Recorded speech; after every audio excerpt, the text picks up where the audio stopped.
বাবা, আপনার কিছু চাই? ঠিক আছে। কোয়েল, হ্যাঁ হ্যাঁ বলো। কি করছিলি ওখানে? খাচ্ছিলাম। তোর মা কি তোকে কিছু শেখায়নি? মাথায় বুদ্ধি শুদ্ধি নেই? বাবার সামনে বসে খাচ্ছিস? ওই বাবাই বলেছিল খেতে। তোরা যাও, হাত ধোও, পরে খাবে, যাও।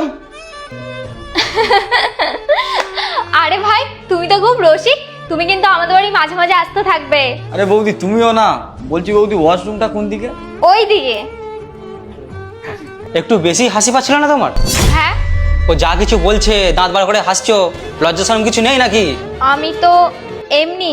কি এমনি? ও যা কিছু বলবে আর তুমি দাঁত বার করে হাসবে? মেয়ের মতন থাকো। দেখছো কি আবার? যাও কান থেকে। কোয়েল, কোয়েল, এটা কি? পড়ে তো নিয়েছো। ওটা কি? পড়েছি তাই জন্য তো বলছি। তুমি আমাকে ডিভোর্সের নোটিশ পাঠিয়েছো? কেননা আমার মধ্যে অনেক কমই আছে, আর মনে হয় আমি ওই রকম বউ হতে পারছি না যেটা তুমি ডিজার্ভ করো।